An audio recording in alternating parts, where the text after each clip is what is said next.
कल आपको एक खबर दिखाई थी हमने, बात हो रही है कटनी जिले के कनौदी स्थित महर्षि महेश योगी वैदिक विश्वविद्यालय की, जहां कुलाधिपति यानी चांसलर की नियुक्ति पर ही गंभीर सवाल उठ खड़े हुए हैं। आरोप लग रहे हैं कि उनकी नियुक्ति में सरकार के नियमों का पालन नहीं किया गया है। मामले की बाकायदा शिकायत भी की गई है, जिसके बाद सरकार ने कुलाधिपति की नियुक्ति को अमान्य करार दे दिया है। 10 सूत्र से बातचीत में उच्च शिक्षा विभाग के एसीएस अनुपम राजन ने कहा कि यह मामला विभाग के संज्ञान में है और कमेटी बनाकर जांच करवाई जाएगी। क्या है महर्षि यूनिवर्सिटी में गोलमाल की ये पूरी कहानी, देखिए दूसरा हिस्सा हमारे इनपुट एडिटर रवि अवस्थी की ये खास रिपोर्ट।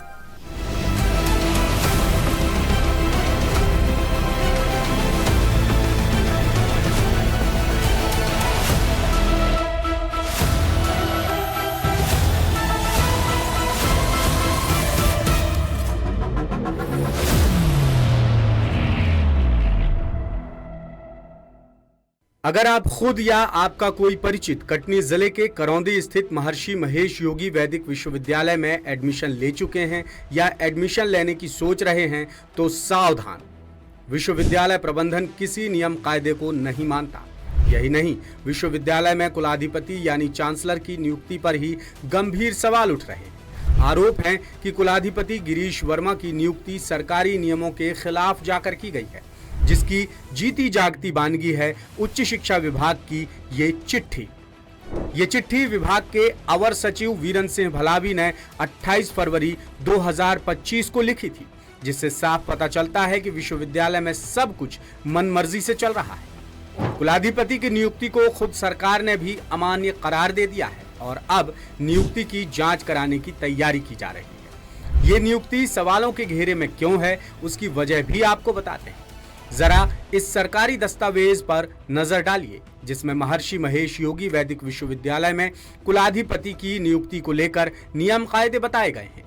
मध्य प्रदेश अधिनियम के मुताबिक महर्षि महेश योगी वैदिक विश्वविद्यालय साल 1995 में पारित अधिनियम के तहत अस्तित्व में आया था, जिसमें कुलाधिपति की नियुक्ति को लेकर लिखा है कि संस्थान नियुक्ति से पहले 3 नामों का पैनल तय करेगा और सरकार को भेजेगा।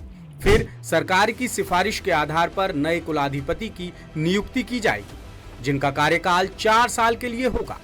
लेकिन विश्वविद्यालय प्रबंधन ने ना तो कोई पैनल बनाया, ना ही सरकार को सूचित किया और बीते दिसंबर में संस्थान प्रमुख गिरीश वर्मा को नया कुलाधिपति नियुक्त कर दिया। यही नहीं, गिरीश वर्मा पहले भी विश्वविद्यालय के कुलाधिपति रह चुके हैं, लेकिन उनकी पुनर्नियुक्ति में सरकार के नियमों की जमकर अनदेखी की गई है। बताया तो ये भी जा रहा है कि विश्वविद्यालय के नए कुलपति प्रमोद वर्मा की नियुक्ति पर भी गंभीर सवाल उठ रहे हैं।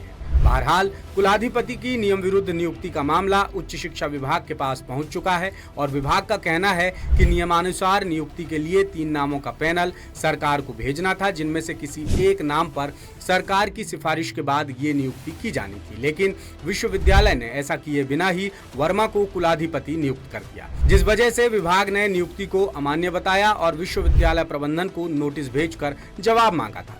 जवाब में विश्वविद्यालय ने एक चाल चली और पहले की गई नियुक्ति के दौरान बनाए गए पैनल को ही स्वीकार करने की बात कही, लेकिन विभाग ने इस तर्क को भी अमान्य करार दे दिया और विश्वविद्यालय को नए सिरे से 3 नामों का पैनल भेजने के निर्देश दिए।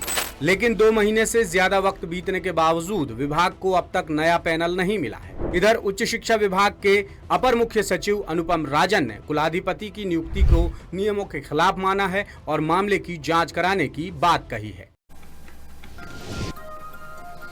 और अभी महर्षि महेश योगी की जो कड़ियां हैं, जो खुलासे हैं, वो खत्म नहीं हुए हैं।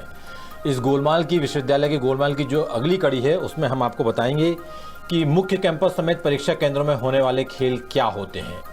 नियमों के उल्लंघन की कहानी बताएंगे, छात्रों और प्रोफेसर की संख्या में हेरफेर कर फीस वसूलने की कारगुजारी बताएंगे और कुछ दूसरे बड़े खुलासे भी करेंगे। आप देखते रहिए 10 सूत्र। लेटेस्ट, इन्वेस्टिगेटिव और इन डेप्थ खबरें देखने के लिए ज्वाइन कीजिए 10 सूत्र का व्हाट्सएप चैनल, सब्सक्राइब कीजिए यूट्यूब चैनल, लाइक कीजिए फेसबुक पेज और पढ़ते रहिए वेबसाइट www.dasutr.com।